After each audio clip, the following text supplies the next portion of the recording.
O Fed, que é o Banco Central Norte-Americano, acabou de aumentar as taxas de juros em 0,75 pontos percentuais. Tá? A taxa de juros nos Estados Unidos agora está entre 2,25% e 2,50%. Por que isso é importante quando a gente está falando de investimento?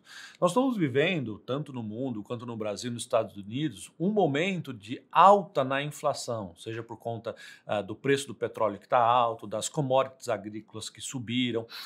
E os bancos centrais, eles normalmente utilizam-se dessas políticas monetárias, né? Ou seja, aumento de taxa de juros e queda da taxa de juros, justamente para conseguir aquecer ou desacelerar uma economia a ponto de melhorar ou piorar a inflação que aquela economia está vivendo. Né? E por que o aumento na taxa de juros reduz a inflação? Quando você está aumentando a taxa de juros de uma economia, isso deve fazer com que as pessoas consumam menos e deixem o dinheiro mais parado no banco, rendendo aqueles juros que estão cada vez mais altos.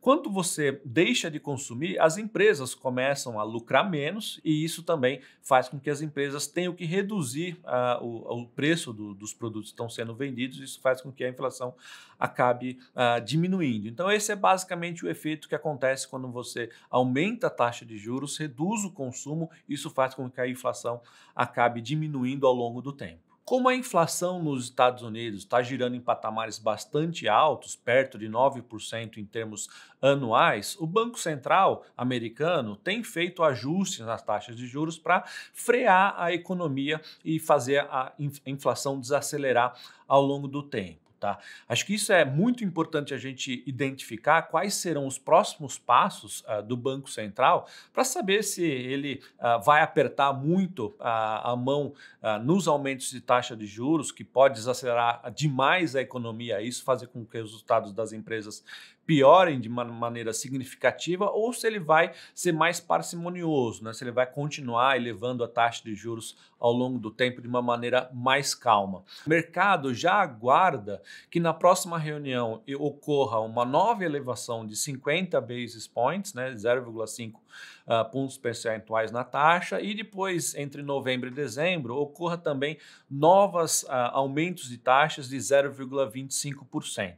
O que o Fed disse nos seus comunicados e o que o Jerome Powell, que é o presidente do Banco Central norte-americano, disse nos seus comunicados é que já existe em curso uma certa desaceleração da economia norte-americana. Então, os investidores acabaram vendo essa sinalização como uma possível diminuição do ritmo de alta de taxa de juros. Por mais que possa ser contraintuitivo, poxa, a economia norte-americana está desacelerando, isso vai ser ruim para os resultados das empresas, o que a maioria dos investidores olha é realmente se a gente já consegue vislumbrar uma diminuição dessa alta de taxa de juros lá na frente, que pode ocasionar uma nova reaceleração de lucros para as empresas. Então, essa dinâmica que todos os investidores estão buscando identificar na fala do Fed, né, nos comentários do Fed com relação ao aumento de taxa de juros. E o que isso tem a ver com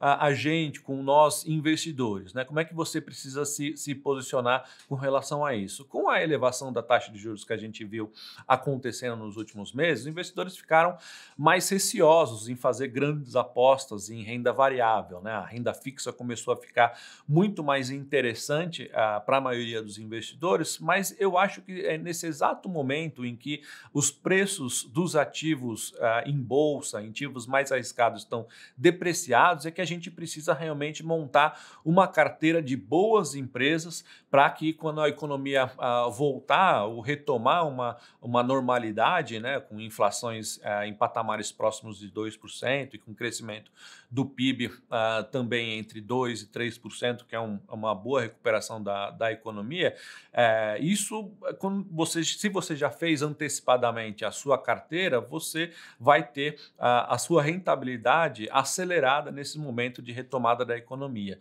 Então, eu acho que você, como investidor, a partir do que aconteceu hoje com o Fed, precisa estar posicionado de uma maneira que você consiga recuperar o investimento em ativos de risco ao longo do tempo. Quando eu falo ativo de risco, eu estou falando basicamente de ações listadas em bolsa, né? Que nesse momento estão com seus preços depreciados. O Ibovespa, por exemplo, que é um índice de ações, nunca teve tão barato assim nos últimos anos, quando a gente faz a comparação do valor de mercado em relação ao lucro que cada uma das empresas está gerando. Então, quando a gente está falando de ativos de risco, eu estou basicamente recomendando que você mantenha uma carteira de ações dentro do seu portfólio, porque a gente está num momento muito bom para aumentar a nossa exposição, porque os preços estão baratos e com o Fed diminuindo o seu ritmo de alta de taxa de juros, o mercado pode ficar mais animado, o que vai fazer com que esse seu investimento tenha uma excelente rentabilidade. Se você gostou desse vídeo, deixa um like aqui nesse vídeo, inscreve no canal e siga a Monet nas redes sociais, @InvistaMonet. Vejo você lá.